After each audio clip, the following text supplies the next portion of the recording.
Hello again, you're tuning in to V News Daily Bulletin. Coming up next, as usual, our top stories. National Assembly Vice Chairman Wu Chu-liu visits Poland. Vietnam-South Africa boosts trade and tourism cooperation. Photographic journey across Vietnam 4 decades after war.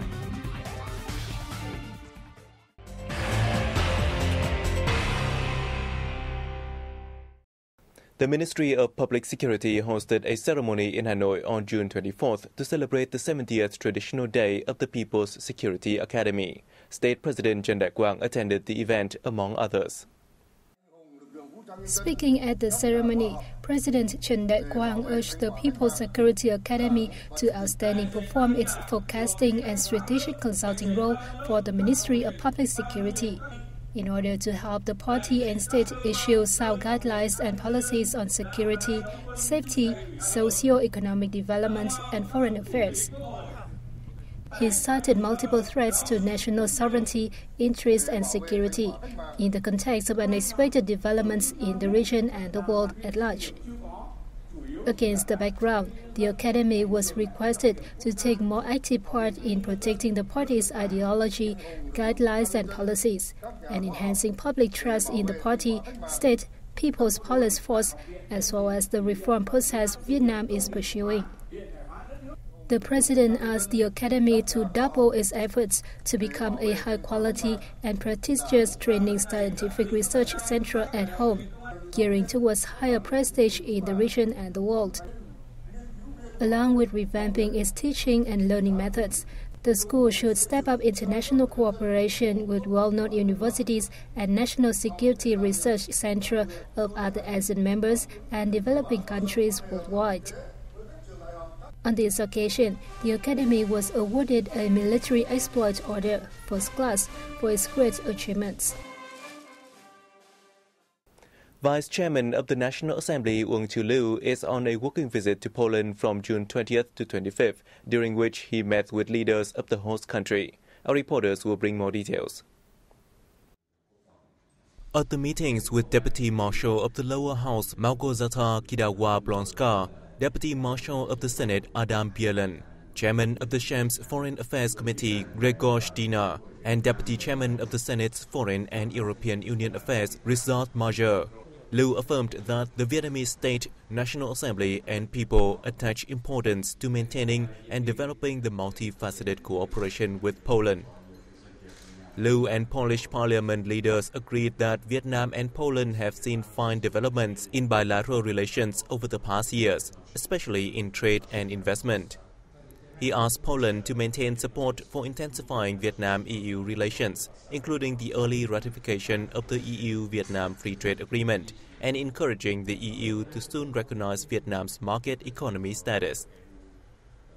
Regarding the East Sea issue, both sides agreed that all disputes should be addressed by peaceful means on the basis of international law.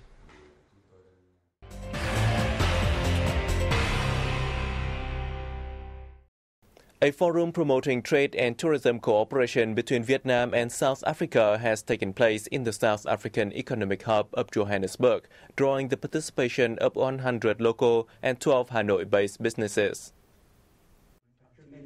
In his opening speech at the event, Vietnamese Ambassador to South Africa Lê Huy Hoàng highlighted Vietnam's commitments to assisting bilateral partnerships, thus pushing two-way trade revenue up to $3 billion in the next 5 years from the current $1.2 billion.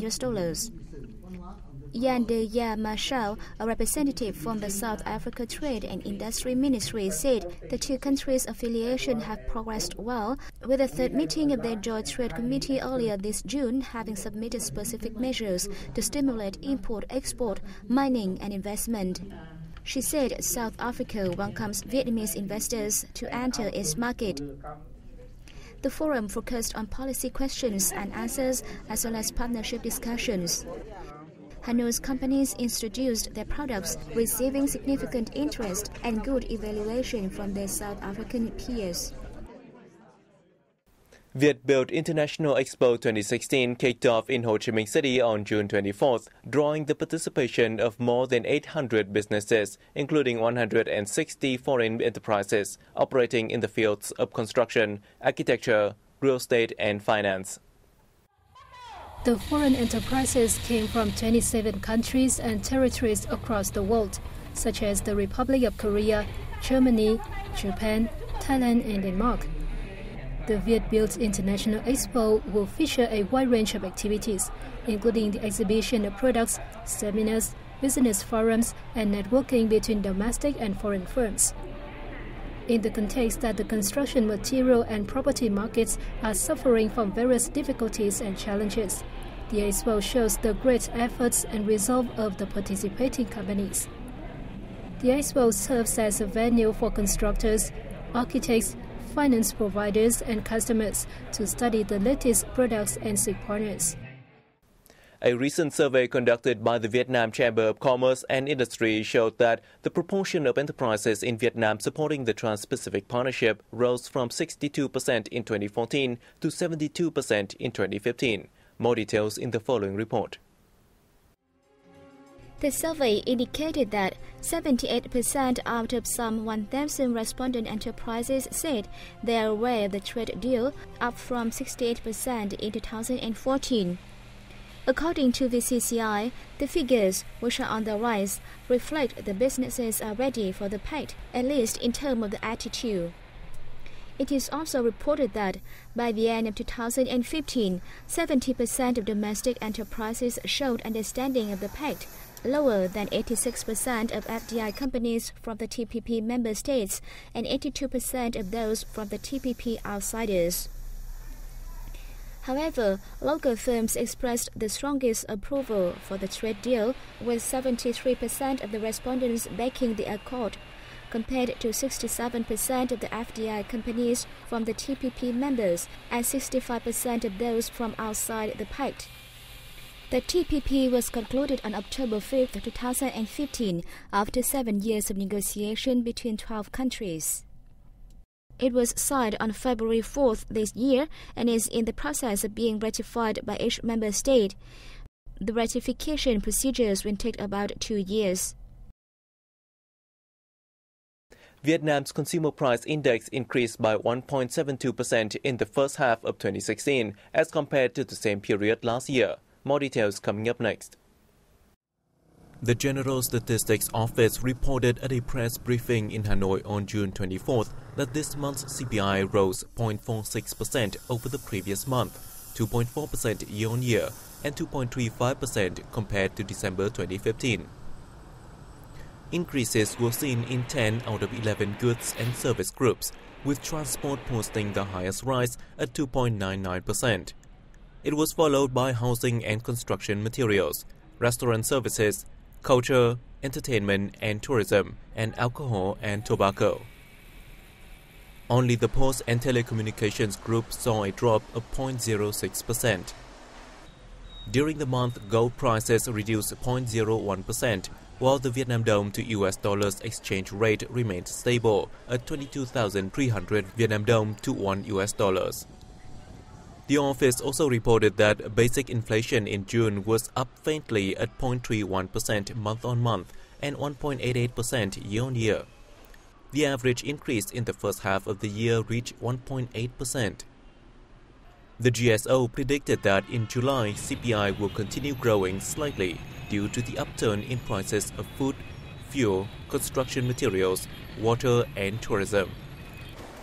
In order to rein in inflation below 5% as set by the National Assembly, the office proposed that the government calculate a suitable time for the upturn adjustment of a number of goods so as to avoid spreading impacts to CPI. The Hanoi Irradiation Center has for the first time irradiated 3 tons of lychees, which are to be shipped to Australia.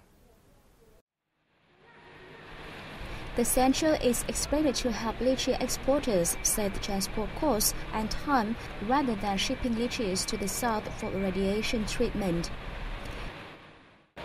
The cost of irradiation in Hanoi is 6,000 Vietnam dong, or $0.27 per kilogram, while it amounts to 11,000 to 12,000 Vietnam dong in Ho Chi Minh City.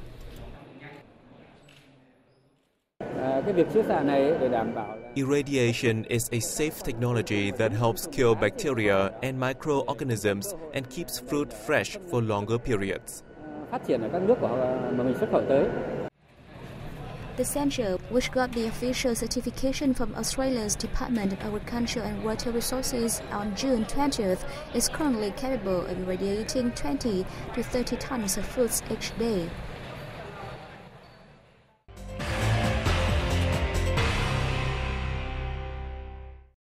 The People's Committee of Central Nghệ An Province has suggested the Ministry of Transport and relevant authorities upgrade an old terminal at Vinh Airport into an international one. More in the following.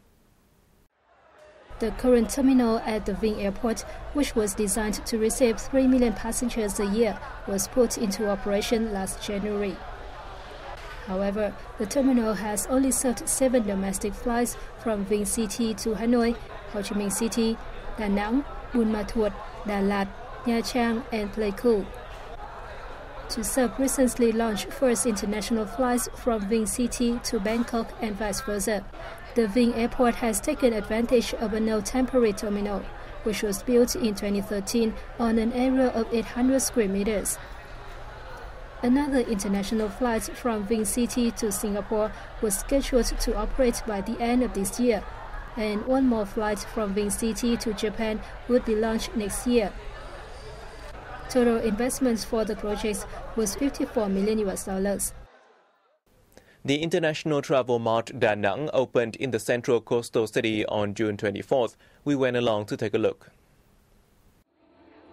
The mart features 170 domestic and foreign stores offering diverse tourism services related to transport, accommodation, and shopping. Attracting the media's attention with registration from 28 foreign news agencies and travel bloggers. The 3-day event expects to attract approximately 7,000 visitors. At the fair, a series of activities will take place, including a friendship golf tournament, conferences on sea resorts and tourist markets, a photo exhibition, and promotion programs. Da Nang lies within easy reach of the country's best heritage icons, including Phom Nha Kẻ Bàng in Quảng Bình, the UNESCO-recognized World Heritage Huế Monuments Complex, the ancient city of Hội An, Mỹ Sơn Sanctuary, and a World Biosphere Reserve, Cham Island in Quảng Nam. Jetstar Pacific plans to operate a direct air route connecting Da Nang and Osaka, Japan on August 1st. Last month, Bangkok Airways launched a direct route between Da Nang and Bangkok, while Vietnam Airlines also plans to begin operating its direct Da Nang-Bangkok flight on June 25th. The city, which has 24 international air routes, hosted 4.6 million tourists last year, of whom 1.25 million were foreigners. An Irish man has captured the life of Vietnamese people 40 years after the war on photos that are being displayed in the central province of Quảng Trị. The exhibition showcases 15 photos taken by photographer Jan Tullier, who traveled across cities and countryside of Vietnam in 2015, 40 years after the country reunified. The photos depict the daily life of people who experienced the fierce war and its consequences, as well as the efforts to rebuild the country. The photos are also part of the book Vietnam 40, which was shortlisted from more than 10,000 other books worldwide for the finalists of the Sony World Photography Awards. The Vietnam 40 Years exhibition was first held in the Irish city of Dublin in 2015. The event in Quảng Trị will last until June 29. And that was the end of our news bulletin. Thanks for watching. For more information, please log on to our website at vietnamplus.vn. We'll see you soon.